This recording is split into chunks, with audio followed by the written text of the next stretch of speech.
Amen. Vision. Amen. Ang kailangan po natin ay vision. Amen.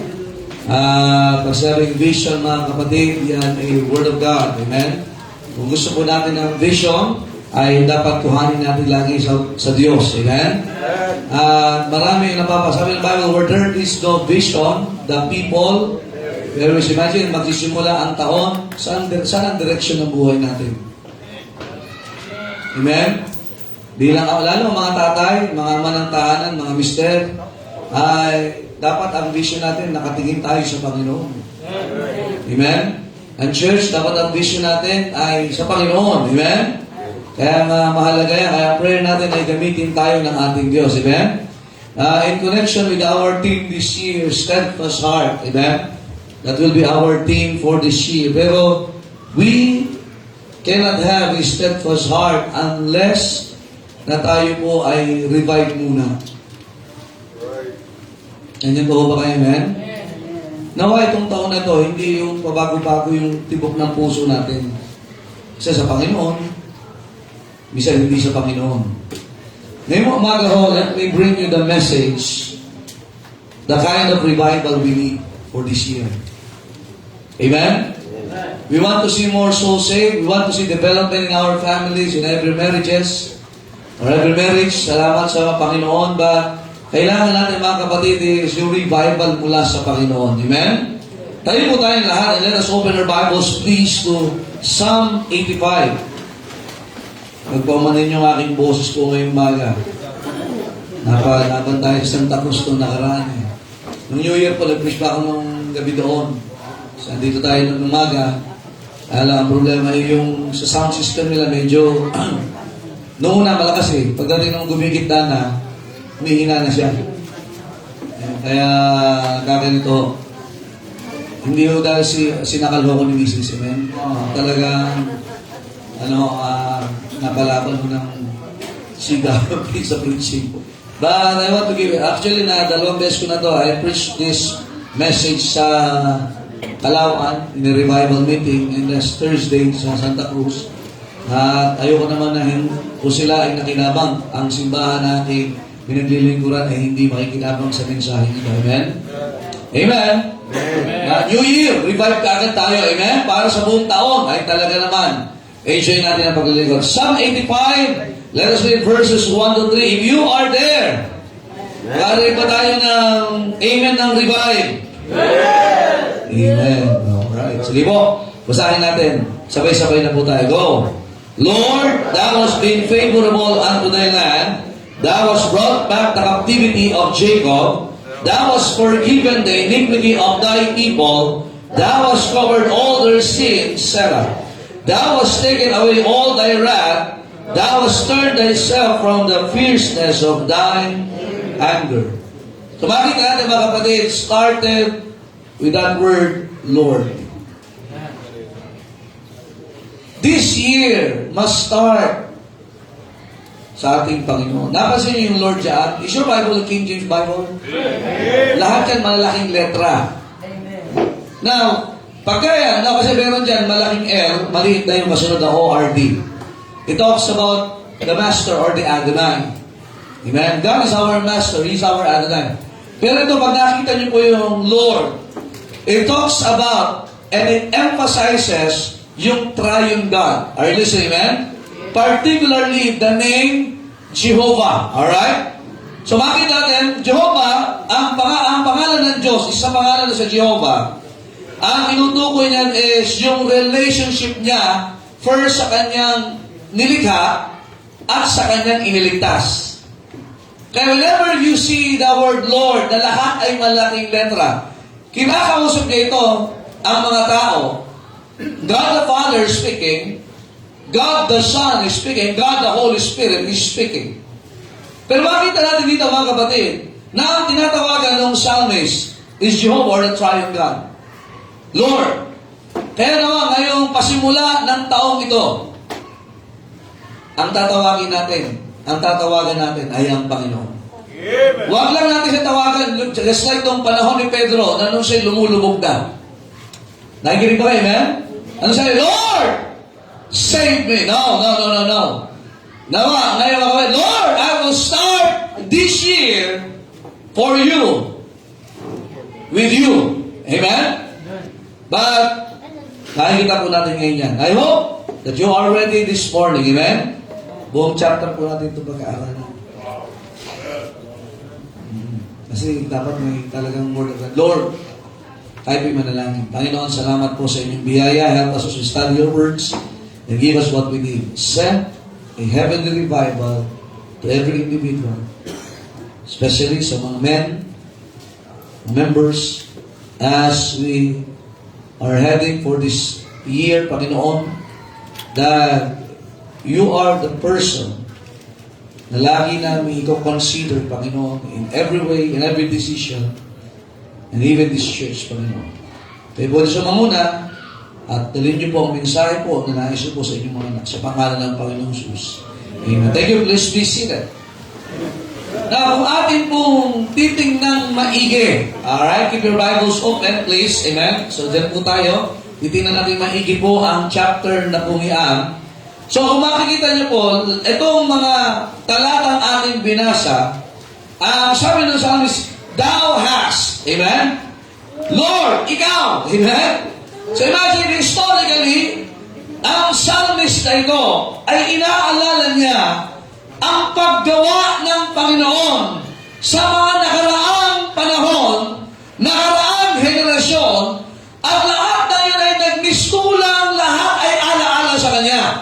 From even the time of creation, ang Diyos ang lumikha, even ang tao ay nagkasala, and even ang tao makita natin ay nag-provide ang kagaya ni Noah, nag-provide ang kagaya ni Abraham, nag-provide ang kagaya ni Moses, nag-provide ang mga kagaya ni Joshua, and even the judges.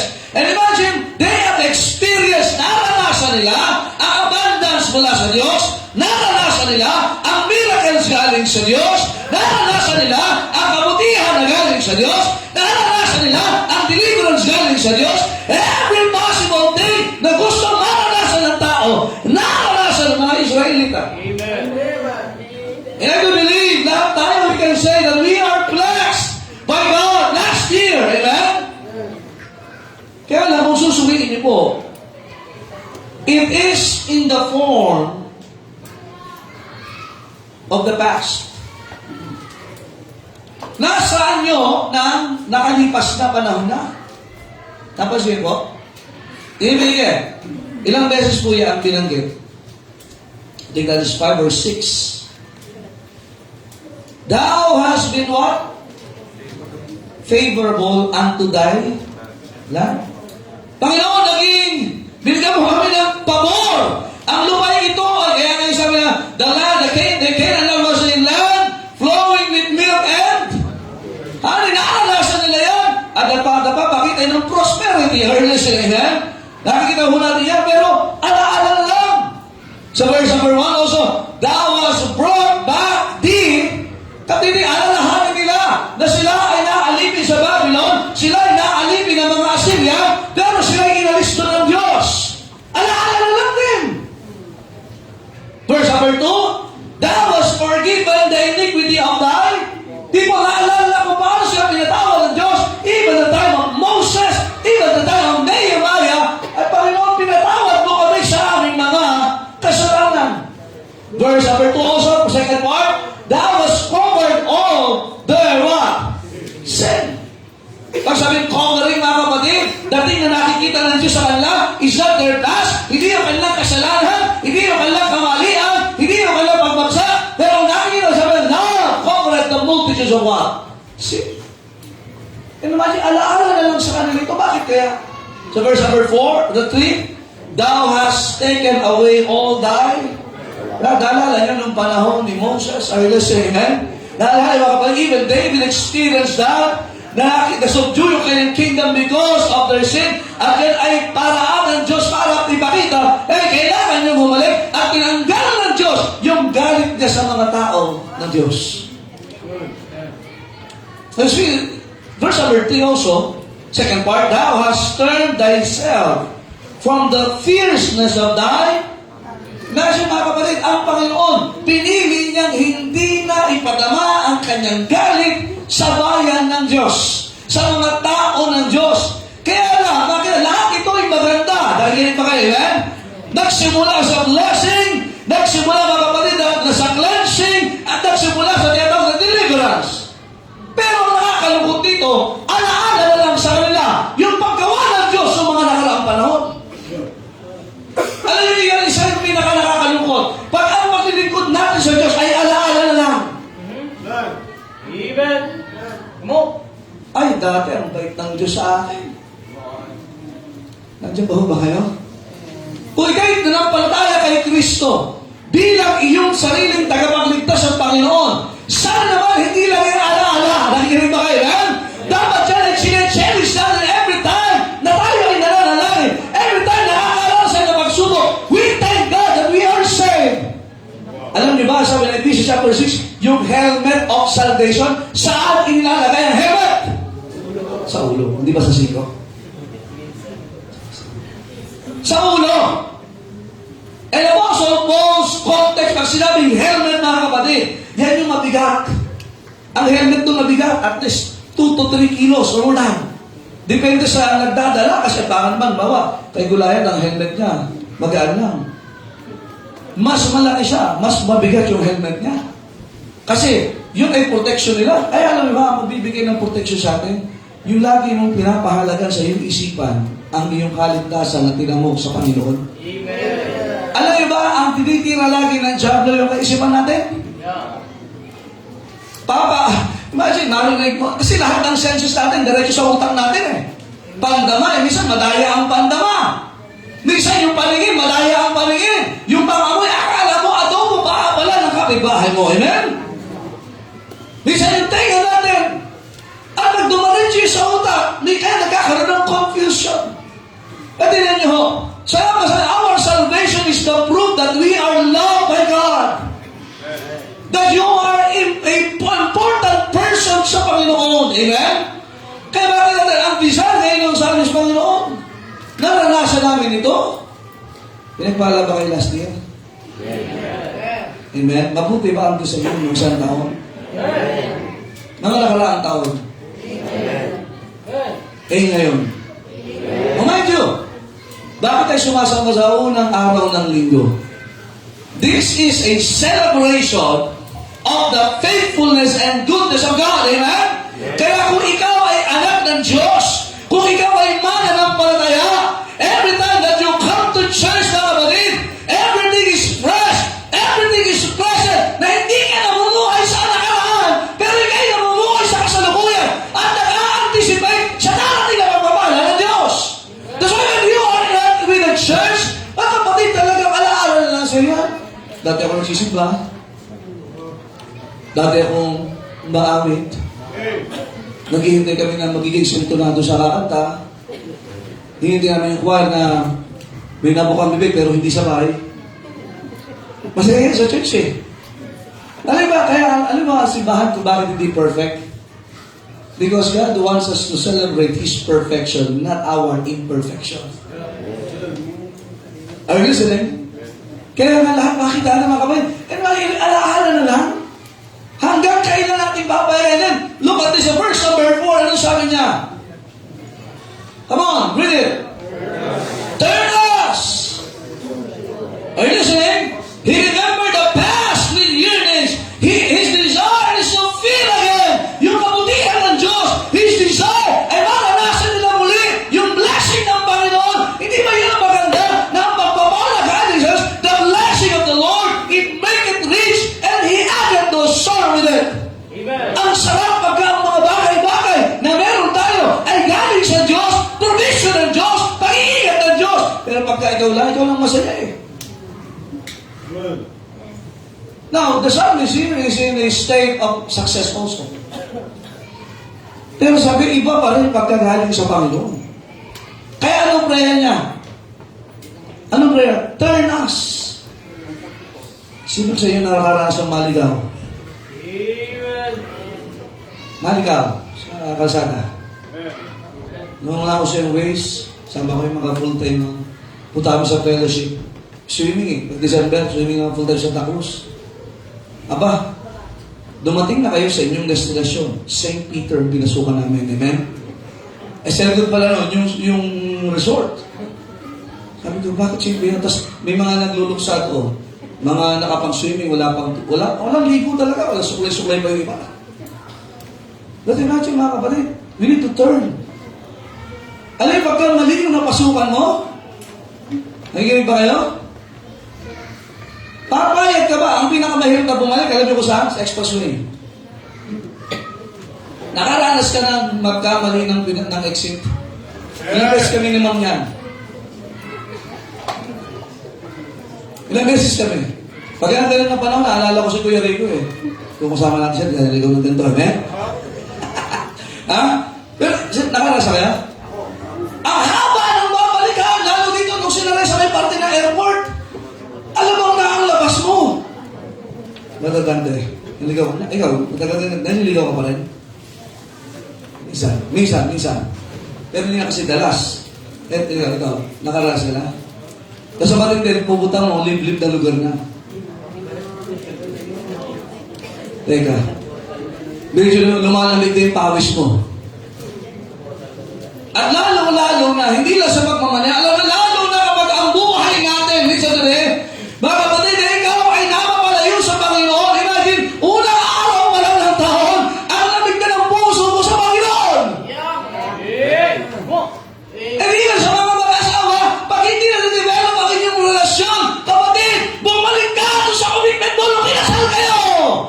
Turn! Are you listening, amen? Balikan natin! Amen? Ang Diyos! Tatiba sa simbahan ito, balikan natin mga kapatid, yung dahilan ng pagpapala ng Diyos sa atin.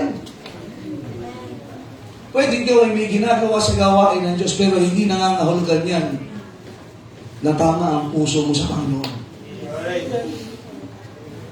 Yung ba sa inyo, masaya ka pa bang umaatin sa church? Alam nyo, makinig kayo, dumating sa puntong Israel, pinag-aralan natin dito yan, series of lesson yan, na nung sila ay nasa Babylon, nung nagpapatawag na yung propeta, na bumalik na kayo sa lupain natin. Nakikinig ba kayo? Alam nyo, yung mga Hudyo, ayaw na nilang bumalik. Ilan na lang ang bumalik sa kanilang lupain sapagkat na-enjoy na nila yung negosyo, na-enjoy na nila yung kultura, na-enjoy na nila yung mga tao sa Babylon, and they no longer want to return sa kanilang lupain. Hindi ko sasabi, Pastor, di ba namin ma-enjoy kasalanan? Enjoy yung kasalanan. Kaya ngayon ang dahilan bakit yung iba hirap na bumalik sa kalooban ng Diyos. Nakakarating sa ibang lugar pero hindi makarating sa church. Lalo nga to, kahit traffic titiisin, makapunta lang sa Tagaytay, sa Baguio. Doon na sila nagbago sa kalsada. Malamig din pala, ano? Pero sa church, sinusundo na, di ba nasama? May sasakyan na, di ba nasama? Sa mall, pupunta, may sale, tumatagal maghapon. Pero sa simbahan, kararating na gusto na umuwi. Mga kapatid, dapat ang banal, Panginoon, ibalik mo sa akin yung excitement. Panginoon, ibalik mo yung excitement. Panginoon, ibalik mo kami. Na kami nag-i-enjoy magbasa ng buhay mo. Na kami nag-i-enjoy yung namin. At bago magsimula ang service, kami nananalangin muna. Lalo sa mga asawa, lalo habang tumatagal, do you enjoy your companionship? Marriage is honorable. It is from God. Kaya pag ikay pumapait ang iyong pagtanging sa iyong asawa, and even pag hindi na pumapait, iba tumatabang. Bumalik ka sa Panginoon! Nandiyan pa ba kayo? Are you listening? Imagine, turn us, O God! Turn us, O God, of our salvation, and cause an anger toward us to what? To cease. We need a revival. Balikan natin yun. Nakakatawa, iba dati, pag nag-offering, talaga naman pinaplansya ka. Nandiyo ba kayo? Talagang, pagtanggap niyan, automatic yan. Nakahiwalay na. Ngayon, ang daming namumula sa mall. Hindi lang muli. Lagi pag-pop up ng Shopee. Uy! Para sa Panginoon na! ginastos mo pa. Our prayers in the house of God! Yes! Gano'n ka ba ka-excited sumamba sa Panginoon ngayon? Hindi ba kayo? Nalala mo yung panahon na gusto mong tapusin yung Bible mo ng isang upuan. Wow! Diba, ginawa ng iba, nitong bago mag-New Year, naghahabol. Amen? May mga nakatapos. Congratulations. Alam mo bakit gano'n? Kasi, maganda na lagi yung salita ng Diyos ang dahilan natin bakit tayo nagpapatuloy. Right? Walang revival pag walang salita ng Diyos. Gusto nyo ng revival sa marriage? Sa buhay mag-asawa? Magbasa kayo ng Bible mag-asawa! Makinig kayo ng preaching mag-asawa! Amen? Gusto mo ng revival na nagpapasalamat ka sa Diyos? Salamat o Diyos, binigyan mo ako ng mga anak! Children are heritage of Lord. Balikan mo yung salita ng Diyos. Gusto mo ng revival sa iyong Christianismo? Balikan mo ang salita ng Diyos. Amen. Number one, we need a revival of personal fear toward God. Personal fear. Kasi minsan, nadadala tayo sa karamihan. Kaya sa isang jeep, punta kayo ng church, wow, dala ka talaga, amen? Pero hindi ibig sabihin ng lahat ng kasama ay may takot sa Diyos talaga. Nandiyan ba ho ba kayo? In verse number 9, tingnan niyo po.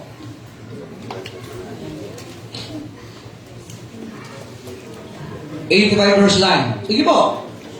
Gusto mo ng revival? Ano pa? Basa ka ng Bible. Verse 9. Basa. Surely His salvation is nigh them that fear Him, that glory may dwell in our... Napasin niyo lagi magkadunya. Pag may takot sa Diyos, may glory pagkatapos. Ulitin ko ha. Pag may takot sa Diyos, may tagumpay pagkatapos. Tandaan natin mga kapatid, dito po bumagsak ang tao nung nawalan siya ng takot sa Diyos. Now that fear, ay hindi po yan yung parang takot ka masaktan. Kasi meron tayong mga fear, mga phobia. Hindi po yan yun. Altophobia, ano ba ba? Hydrophobia, bilphobia. Anong bilphobia? Pag nakita mo yung bil, natatakot ka na eh. Matinding phobia yan, mga kapatid. Buwan-buwan yan. Hindi lang buwan ba, sabay-sabay, sunod-sunod. Di ba? O may takot sa tubig. Hindi yan. The fear that is being given or being described by the Bible when it pertains to God, para sa mga manampalataya, is yung reverential fear. Pag sinabi reverential, respectful. Alright? Now, kaya sa Ephesians chapter 6, honor thy father and thy mother. Alam niyo ba yan ay reverential fear? Abay, may edad ka na. Nung bata ka, takot ka sa palo, takot ka sa kurot, takot ka sa ground, ay may pamilya ka na. Ang tanong, no, ikaw ba yung edad na? Ire-respeto mo pa rin ba ang magulang mo? Come on. Nandiyan pa ba kayo? Of course! Honor thy father and thy mother, which is the first commandment with what? Promise! Amen. Are you listening? Ano ba? Sa Hebrews, marriage is what? Honorable! And the bed undefiled. But whoremongers, are you listening? Kaya nga, marriage should be what? Have a reverential fear. Hindi lang kayo dapat mag-asawa dahil nagkagustuhan kayo. Kundi dahil yan ay respeto ninyo sa Diyos. Nandiyan pa ho ba kayo? Amen. Hamas mo sa Diyos. Kaya natin nyo, bakit maraming nangangalunya? Bakit maraming nakikiapin? Walang takot sa Diyos! Bakit maraming mga, hindi kayo dito. Maraming mga anak na walang respeto. Walang takot sa Diyos! Bakit mga Kristiyano, hindi nagsisimba. Walang takot sa Diyos! You don't respect the day? Are you listening? The first day of the week is memorial of Christ's resurrection. Kaya being absent in the church is a disrespect to God and to your Savior. Amen. Makinig mo kay Miguel. Ulitin ko, bakit maraming nangangalunya? Bakit maraming nakikiapid? Hindi dahil may tukso. May tukso naman talaga. Pero dapat may respeto. Bakit maraming mga anak ang mabilis makalimot, walang respeto sa magulang? Walang takot sa Diyos. At bakit maraming mga biyero hindi mahalaga sa simbahan? Walang takot sa Diyos. Ecclesiastes. Mr. Deb, Pastor, opinion mo ba? Hindi, wala akong opinion dito, mga kapatid. Sinisigaw ko lang kasi nakakatulog kayo eh. Chapter 12, Ecclesiastes chapter number 12, verse number 13. Let us hear the conclusion of the whole matter. Anong matter dyan? Hindi po yung sa science. Ang matter na tutukoy dyan ay yung buhay ng tao. Kakayahan niya makakita, kumilos, lakas, lahat. Kabataan niya lahat. So, ang matter na tutukoy niya yung kabuuan ng buhay ng tao. Ano ang kabuuan ng buhay ng tao? Fear! Ano nakalagay dyan? Come on, read your Bibles, please. Fear God and keep His commandments, for this is the whole duty of man. Kaya pag hindi ka magwawala yung takot mo sa Diyos, kapatid, you are disrespecting God, you will disrespect it. Kaya sabi sa kanina, pag ang Diyos hindi mo nakuha ang respeto, hindi mo inirespeto ang asawa mo. Oh yeah! Nakikinig ba kayo? The eyes of the Lord are in every place, beholding the evil and the good. Kita ka lang ng Diyos, nagagawa mo pa yung kasalanan eh.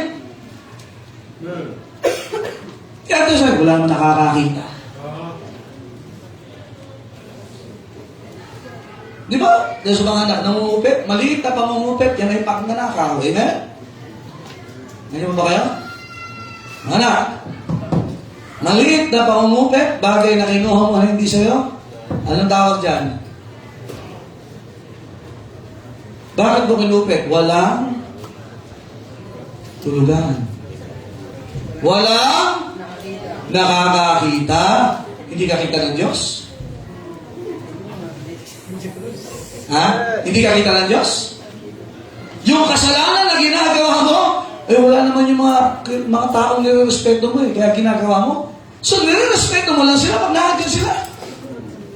Kaya kahit sa mga pumanaw na ng mga may itinurong prinsipyo sa atin, we respect their principles. Sorry to say, even they are absent. Ano sabi ng Bible? Dead, yet speaketh. Kaya lalo-lalo na, makinig kayo dito, na kung ang magulang mo ay nagpatuloy sa Panginoon hanggang kamatayan, alam niyo ba pag ikaw ay nag-backslide na pag sila'y nawala, that is a disrespect to their name, to their legacy, to their faith. Yeah. Amen. Come on. Abel's blood, he was dead, yet speaketh. Kaya bakit yung Hebrews chapter number 11 nakalagay? Sige nga, sino doon ang buhay pa? Dito sa mundo, nasa langit na sila. Wala na. But we respect their faith. Kaya kayong mga ang magulang ninyo kinuha na ng Panginoon sila ay natapos ang buhay nila. Hindi perfect, pero nasa Panginoon sila. Hindi ba dapat lalo kayo magpatuloy? Bakit? Sila may takot sa Diyos. Lalo na dapat kayo may takot sa Diyos. Yeah. At tayong simbahan, makinig kayo, ang ating pananampalataya, sabi ng Jude, this is the faith which was once delivered to the saints. Kaya nakawalan ng takot sa Diyos kapag iiwanan natin ang pananampalatayang ito. Fear God. May takot ba sa Diyos? That is the whole duty of man. Naunawaan nyo? Kaya hindi porket kaya mong gawin yung kasalanan, gagawin mo dahil kaya mo. May pabayad ka. At palagay makakalusot ka, makinig ka. Yan ay pagpapakita ng kawalan ng takot sa Diyos. I don't care kung anong posisyon mo, I don't care kung anong meron ka. Pag ikaw ay namumuhay sa kasalanan, yan ay nagpapakita ng kawalan ng takot sa Diyos. Kaya tingnan nyo ngayon, kahit malay-maleta, balita na, huli na, ha? Ay, hindi. Tapos bilib na bilib ka sa mga politikong yan. Grabe ka honorable. Are you listening? Mga walang takot sa Diyos yung mga yun eh. May pastor pa nga dyan eh. Hindi mo siya kahit sa posisyon ka. ka dyan ng professing. Hindi ibig sabihin, nasa posisyon ka ng kabanalan. Ay, takot ka na sa Diyos. Nandiyan ba ho ba kayo? Tapos sabihin ka, may maliit lang naman yung simbahan nyo. Ganun ba? Nasa laki ba ng simbahan niya? Kailangan ba malaki ang simbahan mo para sabihin ikaw ay tama? Hindi tayo authority, ang Diyos. And God is no respecter of persons. Amen? Ang kailangan natin takot sa sila nyo, sa Psalm 111 verse 10, nakalagay dyan. Psalm 111 verse 10. Bigay ko po sa inyo, para marami lang kayong talata. Psalm 111 verse 10, ano sabi ng Bible? Basa. The fear of the Lord is the beginning of wisdom. A good understanding have all they that do His commandments, His praise, and do right. Proverbs 1:7. The fear of the Lord is the beginning of, kapit-bahay lang yan, knowledge, but fools despise wisdom and what? Instruction. Kaya nga, ang totoong may kaalaman, yung may takot sa Diyos. Are you listening? Amen. Pwede kasi nasa form, nasa position na parang may alam, pero pag yan ay walang takot sa Diyos, wala talagang alam yan. Right. Amen. Are you listening? Proverbs 9:10. Ano sabi ng Bible? 9:10. The fear of the Lord is what? Sige, bukas ang Bible. Bukas! Kasi mga mabilis magbukas, special dito sa hindi pa nakakabukas. Tatagal tayo, okay? 9:10. The fear of the Lord is the beginning of wisdom, and the knowledge of the holy is what? Kaya nga ang kaalaman ng banal ay naunawaan mo yung karunungan na galing sa Diyos. The same thing is 2 Chronicles 19. Yan niyo po, 2 Chronicles 19. Okay, nasa church po tayo. Dapat magbasa tayo. Amen? 2 Chronicles. Sa Old Testament po yan. 19. Verse number 7. Wherefore now let the fear of the Lord be upon you. Take heed and what? Ang may takot sa Diyos, nakikinig at sumusunod. For there is no iniquity with the Lord our God. Notice, no respect of persons, nor taking of. Hindi masusuhulan ng Diyos, kapatid. Amen. Hindi ba tatamalan ng Diyos sa mga suhol para sabihin, magmukha tayong may kabanalan, no? Ang kailangan natin ay genuine fear of the Lord. Verse number 9. And charge them, saying, thus shall you do in the fear of the Lord, faithfully and with a what? Napasin niyo yan? Thus shall you do in the fear of the Lord. Ano? Faithfully. Kaya ang fear of the Lord will result what? Faithfulness. Amen. And look at that last part. With a what? Perfect heart. And as you do, yung ginagawa mo sa family, sa ministry, kahit saan ka dalhin, and you are faithful to God, God is developing your heart to be more mature. Nandiyan ba kayo? Kaya ano kailangan natin? Takot sa Diyos. Simulan natin ang taong ito, na-revive tayo sa pagkatakot sa Diyos. When you respect God, you respect human life, you will respect marriage, you will respect the children of education ng Diyos, you will respect the church, you will respect the Bible, you will respect whom God wants you to be what? To expose and express yung respeto na yan. Amen. Hindi ka mahirapan. Yeah. Nandiyan ba kayo? Kaya mga kapatid, fear of the Lord. It's the beginning. Kaya kamusta? May takot ba sa Diyos? Yan ang kailangan natin ngayong taon na ito. Kaya sabi ng psalmist, inamin naman niya, kahit kay Nehemiah, sabi na walang tayo ng takot sa Diyos. Ayaw aminin ng Israel, panahon ni Nehemiah, pero yung totoo na walang tayo ng takot sa Diyos. Hindi naman na-aminin ng mga Israelita yun eh. And even guys, sa panahon natin, minsan ayaw natin aminin na wala na tayong takot sa Diyos. Kaya lang, yung buhay natin, yun na yung ipinapakita. Whether we deny it, na tayo ay may takot sa Diyos, pero yung buhay natin iba. Kapatid, yung resulta ng ating ginagawa, napapakita kung yun ay may takot o wala. Mga young people, mahal mo, may takot ka sa Diyos? Amen. Kumusta ka makasagot sa magulang mo? Simulan natin may pagkatakot sa Diyos. Yeah. Pag may takot ka sa Diyos, hindi ka magiging bastos sa magulang mo. Right. Amen. Kahit hindi mo, lalo na pag mabilis maging mabait sa magulang pagka gusto mo yung binibigay at ginagawa sinasabi nila. Pero pag ayaw mo, dinadala mo sa silent treatment, yan yung disrespect pa rin po yan. When your parent is asking you, sumagot ka. Hindi pala sagot ng pabala. Ang tendency pa naman ng tao, ibabalik mo doon sa authority na tinutulungan ka lang naman. Eh, kayo nga! Oh, yan, pag narinig sa inyo yan, hey, malaman hindi kung nagmumura ka pa. Nandiyan po ba kayo? Anak ba talaga ng Diyos? Si Joseph nga eh. Si Joseph. Di ba kaya si Joseph? Hindi si Estrada. Sa Bible, sa Genesis. Di ba? Hinahabol na siya na asawa ni Potiphar. Hinahabol na siya. Malamang siya, hinahabol siya. Pero nasabi niya, anong klaseng matinding kasalanan ito? Kaya nga kahit ang palay, lumalapit na sa manok. Kung tingin mo sa sarili mo, manok, hindi ko lang ba't manok? Sa bungero, amen?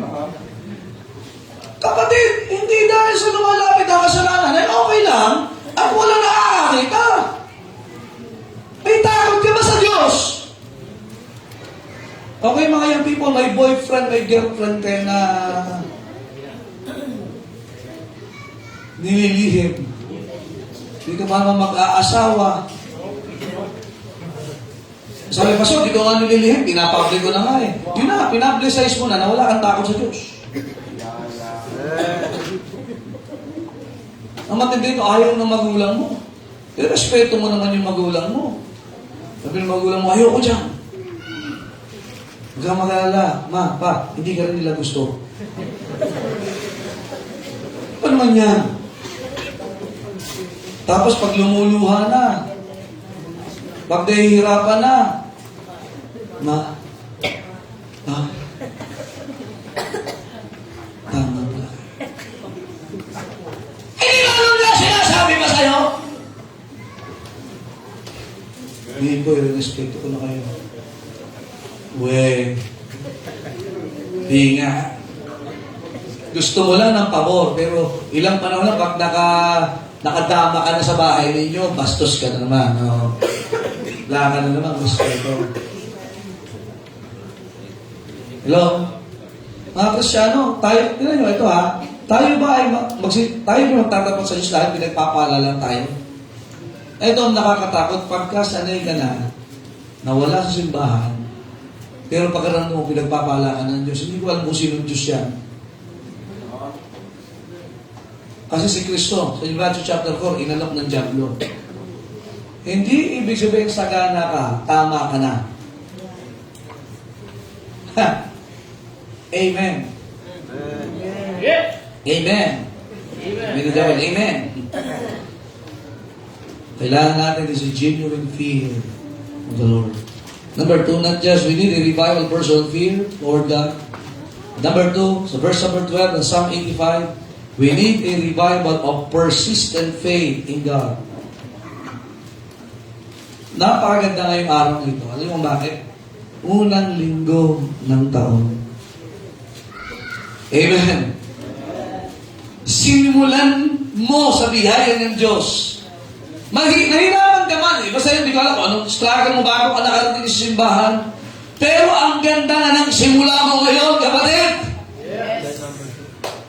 You have now started a kind of persistency in faith sa ating Panginoon. Pero hanggang kailan ka magtitiwala sa Diyos? Tingnan niyo po sa verse 12. Yea! Sabi, yea, yes! Diba, yes! May mga young people, yes! Ha? The Lord! Napansin niyo yung Lord ulit dyan? Dapat titignan yung may King James Bible nyo. Hindi yan accidental. the Lord, the triune God, God the Father, God the Son, and God the Holy Spirit, shall give that which is good. We want goodness in this life. We want to receive good sa tao na ito. It must be from the Lord. Makinig mo kayo, Mary. Yea, the Lord shall give that which is good. Naniniwala ka ba? Pero man, kahit di ka maniwala, ang Diyos bibigay niya yung mabuti. Kaya lang minsan yung mabuti para sa atin, hindi natin gusto. Naalala yung first time mong pakainin ng anak mo ng ampalaya. Sino dito? Ito si Tim. Ano yung tsura ng mukha niya? 2 oras? Nakatitig lang? Tama? Parang may kilala din ako sa mga anak ko ngayon eh. Tapos hanggang isang araw, silok-silok ng ginawa niya, kumain ng palaya, ang tamis. Kalala niyo, mga kalala, ang tamis. Sino ba dito, yung mga pinakain mo? First time na kumain ng ampalaya, ito, 2 hours. Ang isip ko gagalaw. Siya ako. Ito, alam mo na dito, mga ano, kumain, talagang lumuluha yan, umuwi. Ala, iniwan ng mga magulang sa amin dito. Ay, makakainin ko yan. Eh, si Biago, si Chloe, si Baba. Si Baba kasi, baby namin dito. Yung dalawa, di na, laki na kayo eh. Kumakain siya. Umiiyak talaga. Ano nakain niya? Kasi makikita nila eh. Hindi ko ba kayo? Pinamumuya mo, lalo maliliit na bata. Muya! Ay kaya nang ibaba dyan ng 3 oras eh.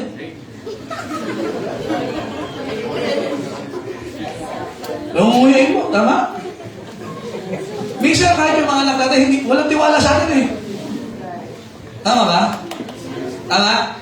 Kahit ang ganda yung iba, parang ninanakawan ng magulang. Nagpahiram nga. Pero mo lang mas kung anong tatagin natin, anak. Sabi ko, sige nga, sino sa inyo? Sino pa dito? Kayo ay may natanggap na yung holiday, binigay nyo sa magulang. Wala. Tingnan natin. Ang sama ng tingin nyo, nang-isip nyo sa magulang nyo eh. Kala mo, dinadaya kayo. Pag kayo, kinomputan nyo mula nung pinabili kayo, yari kayo. Tapos ngayon, ang liit ang pera mo. Mga sama, meron na, ma. 50 pesos! Kala mo, susumahin ka! So mga kumakatingin nga, may anak ko kong ganyan eh. Kapapahiram na ngayon na, kailangan lang kasi, hindi makabuo na sa taas eh. Umemea, Dad. Ano yun? Hindi mo, hindi lang mo. Dad. Asan yung tala ko ginagawa ako? Ay sila ang ginawa niya. Titingin na lang yun, nakaganyan. Hindi siya nagkasalita. Minsan alam niyo, kahit tayong mga anak ng Diyos, minsan ang sama ko rin ng isip natin sa Diyos eh. Nanalangin. Kaya kayo basta hindi na kayo natin ng prayer meeting eh. Malangkot na kagad ko eh. Ask, and it shall be given. Naniniwala ka? Sabi ng Bible, the tribe that the Lord shall give, that which is good. Do you believe that? Okay, di ba ka? So, kung naniniwala ka, ang Diyos ang magbibigay lahat ng mabuti, di ba dapat nasa prayer meeting tayo, hingi tayo ng hingi? Ay, yun ba sinasayang niyo yung privilege ng humingi sa Diyos? Sino dito gusto ng mabuti at tatanggapin niya? Oh, di mo nalakahin tayo? Ang ibibigay ng Diyos yung mabuti! Ang asawa mo galing kanino? Mga mister? Sabihanan? Sige, sabihanan sa inyo. Saan galing ang asawa mo? Huwag sabi sa unggoy. Hindi natin pinag-usapan yung lahi mo, mister. Whoso findeth a wife, findeth a what? Hindi alam yun. Mga mister din yung alam yan. Mga misis, dapat niya pinapalo nyo eh. Whoso findeth a wife, findeth a good thing, and obtaineth favor from the Lord. Eh bakit ngayon masama na tingin mo? Ang misis mo galing sa Diyos. Every good thing and every perfect gift cometh from the Father of lights. Ang buhay ba? Good. So, kanino galing ang buhay? Sa Diyos. Mabuti ba ang Diyos? Ang buhay na walang hanggan. Mabuti ba? Walang magsabi, praise the Lord, nasa impyerno ako. Hindi, praise the Lord, hindi lang tayo may buhay, pero tayo may buhay na walang hanggan. Ang salita ng Diyos, ang pinabayan ito yung salita ng buhay. Ito ba'y mabuti?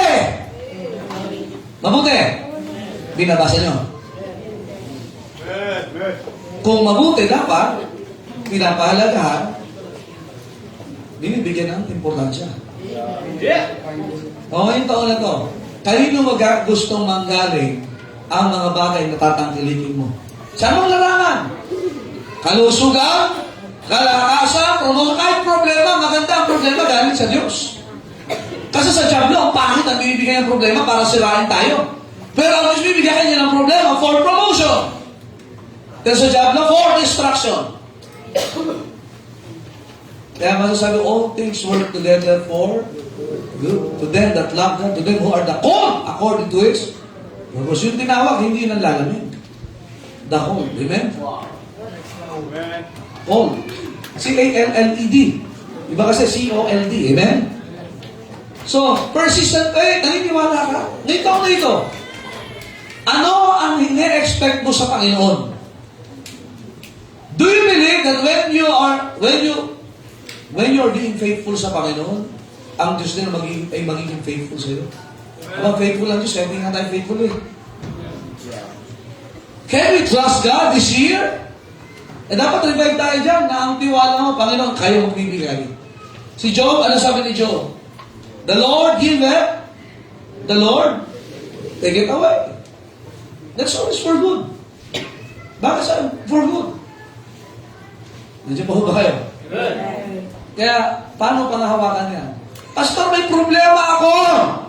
Aba, man that is born of a woman so beauteous and full of what? Trouble! Pero naniniwala ka ba na ang Diyos mabibigay na mabuti pa rin ka sa kabila ng problema? Yes! Because the Lord shall give that which is good. Anong purpose? Verse 12. And our land shall yield her increase. Ano bibigay? Whether that is problem, trials, blessings, ano gusto ng Panginoon? Increase. Ano ba sabi increase? Hindi decrease. Ganun na kasimple yun. Basta increase na dadagdagan. Sabi ng Biblia sa John, that your joy might be full. Kaya mga kapatid, kumusta? Ang sabi mo sa Diyos ngayon is persistent faith in God na, Panginoon, binigay niyo itong pagsubok na to, may purpose kayo. Panginoon, binigay niyo itong blessing na ito, may purpose kayo. Panginoon, binigay niyo itong opportunity na ito, may purpose kayo. And that's for increase. So, wala ka makikita, ay, sama naman na nangyari sa akin. Hindi. Kasi alam mo, galing mo sa Diyos. May ibibigay ba ang Diyos na masama para sa atin? Lahat ng masama, ano galing? Kanino? Lucifer. Pastor, ang kamatayan ba galing din sa Diyos? Yes. You're listening? Mark the perfect man. Hindi ko yun, Mark. For the end of that man is peace. Better is the end of a thing than the beginning thereof. Kaya nga ngayon po, we need that kind of faith. Persistent faith. Also, number 3, we need a revival of precious fellowship. So verse number 10 ng Psalm 85. Last na po ito. Yes, no, sabi ng anak ko. Okay? 85 verse 10. Mercy and truth are met. O, tinan, hindi pwede yung mercy lang. Sa atin, sa book promise, alagay din yan. Mercy without truth is compromise. Truth without mercy is cruelty. Sa magulang at sa ano. Maganda, dapat laging magkasama yung mercy and truth. Sabi ng Bible, are met together. Righteousness and what? Peace. Kaya yung katuwiran, ang kasama lagi niya, kapayapaan. Kaya pag hindi tayo namumuhay na matuwid, aba, kaguluhan ang ating gusto sa mangyayari sa buhay. Nandiyan ba ho ba kayo? Kaya nga, but seek ye first the kingdom of God and His what? And all these things shall be added. Kaya nga righteousness, ano kasama lagi dyan? Peace. Hindi pwede namumuhay ka ng matuwid. Ay, hindi. Kaguluhan ang tatay. No, namumuhay ka ng matuwid. Kapayapaan sa Panginoon lalo. Peace of God and peace with God. Amen? So makita natin, we will need a revival of precious fellowship. Kaya dapat magkasama yan. Okay, makinig ko kayo. Kaya God is a spirit. John chapter 4. And they that worship Him must worship Him in spirit and in truth. Kaya mahalaga in truth. So that we can be merciful. Alam mo, bakit bisan hindi tayo, wala tayong mercy? Wala tayong truth. And sometimes, kapag tayo ay may mercy, mabilis maubos. Bakit? Kulang tayo sa katotohanan. Kaya magkasama po yan. Also, righteousness and what? Peace. Kaya nga dapat na-revive talaga yan. Nandiyan ba ho ba kayo? Sa pag-aaral sa buhay ng mga Hudyo, alam niyo ho ba, dumating sa punto na kahit kalahin nila, ipinagkanulo nila. Nandiyan ba ho ba kayo? Kahit kaya masama ang loob ng mga Hudyo sa mga Samaritano eh. Nakikinig ko ba kayo? Kasi kahit kadugo nila, imagine, pinahuli nila yung mga tumatakas sa Assyria, pinahuli nila yung mga kalahi nila, at isinuplong nila. Nakikinig ba kayo, man? Kalahi na nila yun, ha? Kaya hindi nawala yung panahon ng mga Romano, si Kristo ay pinapako. Hindi yung mga Romano ang nagpapako kay Kristo. Mga kapwa Hudyo na. Kaya sometimes hindi talaga eh, that blood is thicker than water. It's not always like that. Kaya pinakita ng Panginoon yung Good Samaritan. Hindi niya kamag-anak, hindi niya kalahi, pero gumawa siya ng mabuti. And that's what we are doing as a church. When we fulfill the Great Commission, di ba kakilala ng mga tao eh. But why do we sacrifice? Why do we pray? Why do we give? Because it's the life of the Lord Jesus Christ na pinakita, inutos. And dapat na-revive yung fellowship na yan. Kaya sa simbahan, makinig ko kayo. Sana ay kahit pa paano tayo nagkaka-fellowship dito. Pero pinakamagandang fellowship natin sa Diyos. When was the last time na nakipag-usap ka sa Panginoon talaga? Dumating sa punto, mga Israelita, di na nakipag-usap sa Diyos. Kasi pinapatay niya yung mga propeta eh. Nasawa sila sa salita ng Diyos. Naging batingaw na lang si Jeremiah, nag-preach 40 years. Si Noah nga, nag-preach 120 years. Are you listening? Pero di na mahalaga. Kaya sabi ng Psalmist, naalala, dawas, Panginoon kayo eh. Kung babalikan namin talaga, Panginoon, lahat ng mayroon kami ngayon galing sa iyo.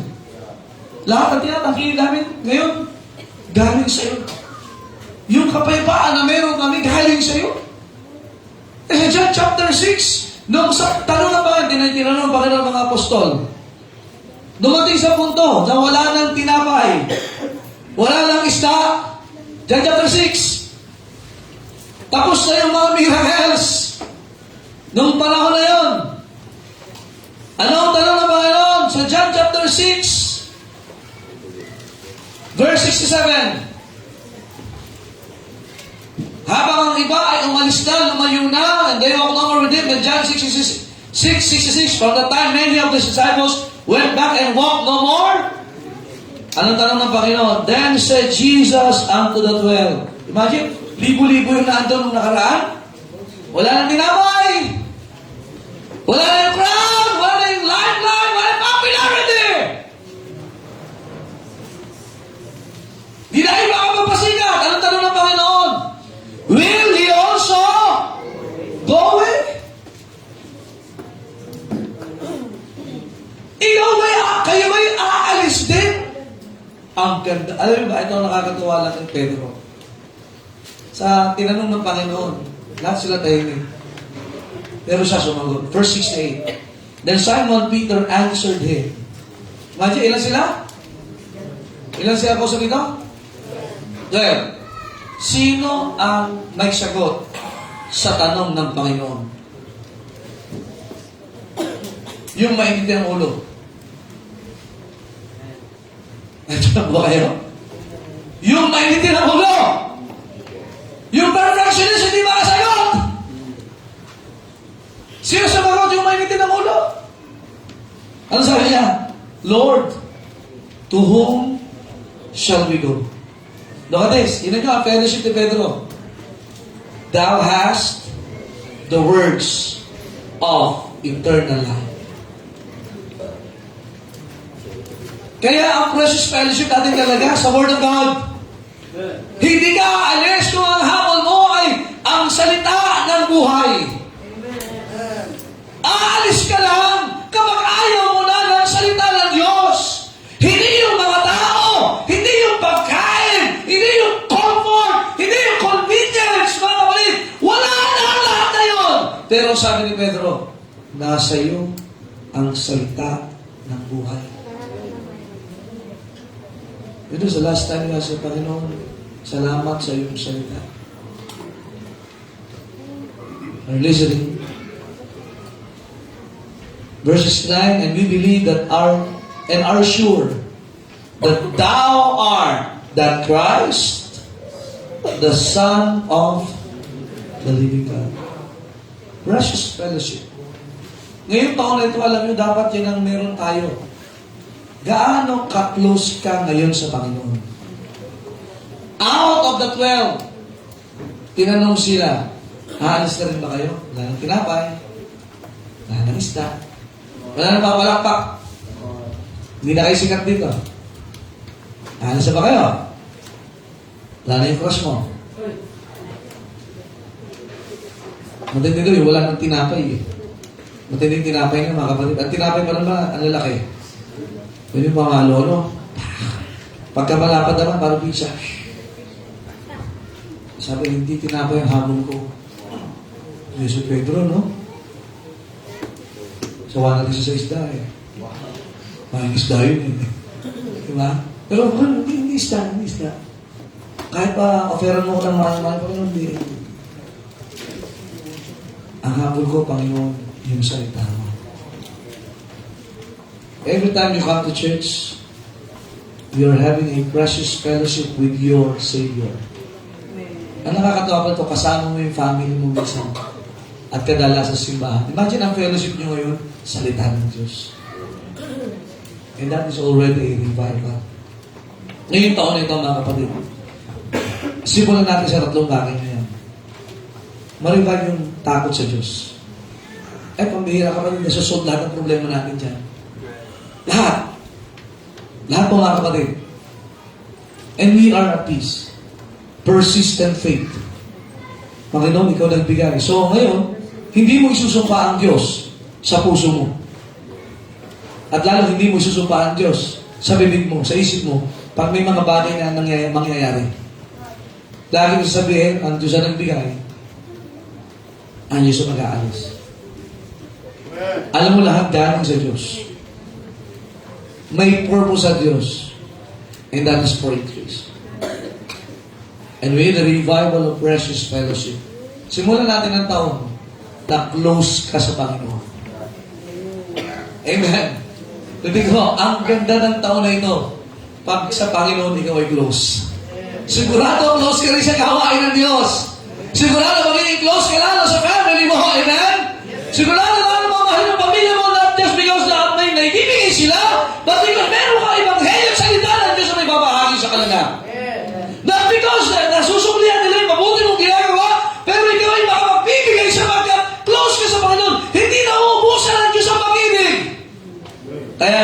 pag-ibig mo, may share mo sa family mo. Kasi close ka sa Panginoon eh. Pag ang source ng pag-ibig hindi nauubusan, dadaan sa atin. Kaya kahit masama ang gagawin sa'yo, you will love them not because they love you. You will care for them not because they care for you. Sometimes wala na eh. But you will be grateful always. Bakit? May pag-ibig ka ng Diyos.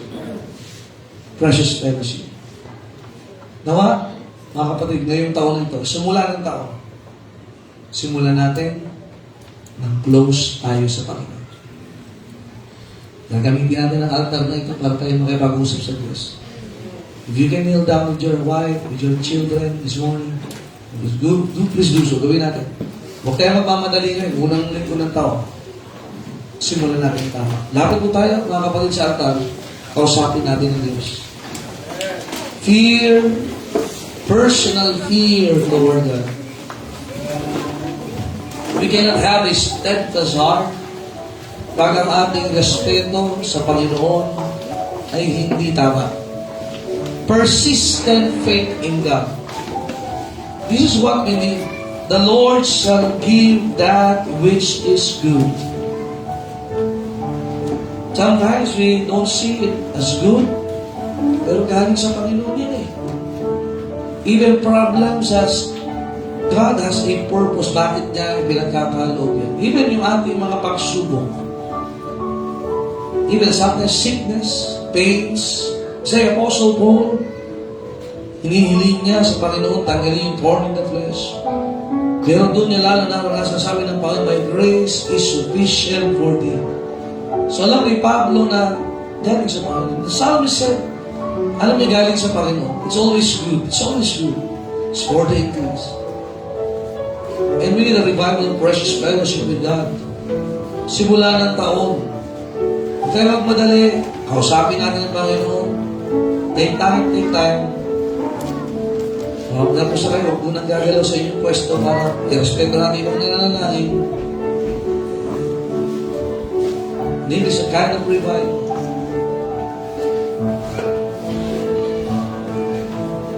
Sabi natin ang Panginoon. Remember this, that no revival, there would be no rejoicing. Even the psalmist said, Word of God said, that thy people may rejoice in me. Ang dulot ng revival, yung takot sa Diyos, persistent faith, fresh fellowship, it is rejoicing. God wants His people to rejoice.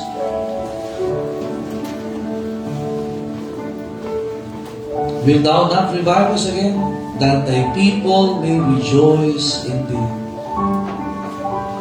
You will rejoice in God, because the fear is there, the faith is there, and the fellowship is there. Dakilang Diyos sa langit, salamat po sa inyong salita. Salamat, Panginoon, for this first Sunday of the year. Thank you, God, for the hearts that have been offered to you this morning. Salamat, Panginoon, sa bawat individual, bawat Panginoon.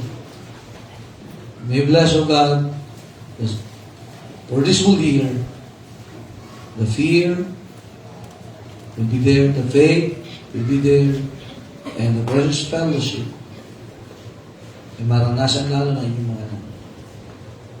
Salamat, Panginoon, sa pagkilos niyo sa amin, sa Banal na Espiritu. And thank you for your words. In Jesus' name we pray. Amen. All the people said? Amen. Thank you. Please be seated. At yan po ang ating kailangan. Revival that we need. Amen. Imagine, first Sunday, revive ka na. Ipalagay ko, mas makilalo ang bawat pamilya, ang gawain. Amen. We will accomplish plenty of things by the grace of God sa taong ito. Amen? Yung gawain nandyan, ang daming gagawin. Pero pag ang mga tao ng Diyos ay hindi revive, mahirap gawin yan. Amen? Nakahit minsan, binigay na pala yung property, ang dami na na-save. Hindi ka pa masaya kasi walang revival. Amen? Pero pagka nakita mo, wala pa man, ay na-enjoy na natin. Amen? Bakit po? We already have a revival. Amen? Yung fellowship sa Panginoon. Right? Let's call our ushers for our special offering this morning. At sige po. Amen.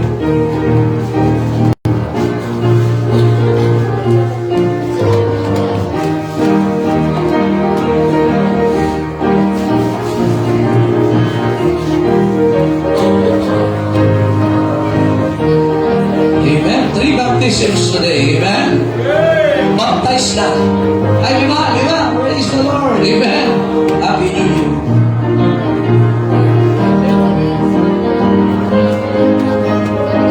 Wow. Nabaptize na rin si brother.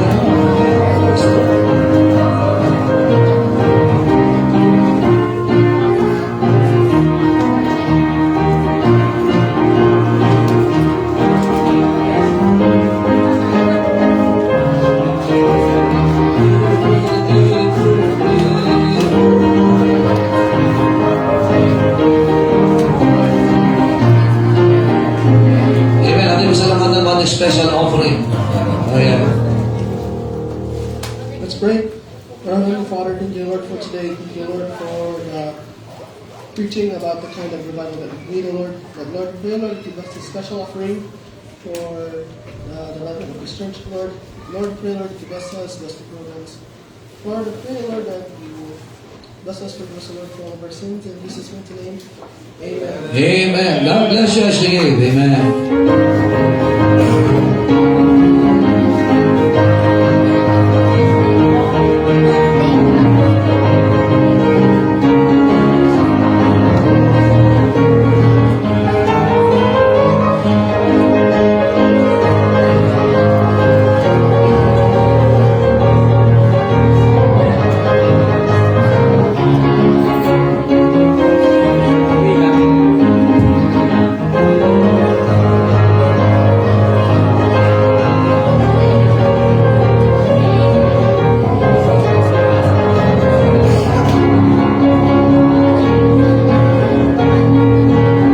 Amen. Salamat po sa mga kalabang. Well, are you happy this morning? Amen?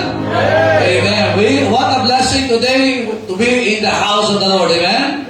At maganda yung ating natamong na revival ay talagang ating pong i-enjoy for this year. Amen? And let us serve God, church. Let us serve God together. Amen? Let us accomplish by God's grace many works sa gawain ng Diyos. Tayo po tayo lahat ay magpasalamat sa ating Panginoon. And let us call Brother Luke.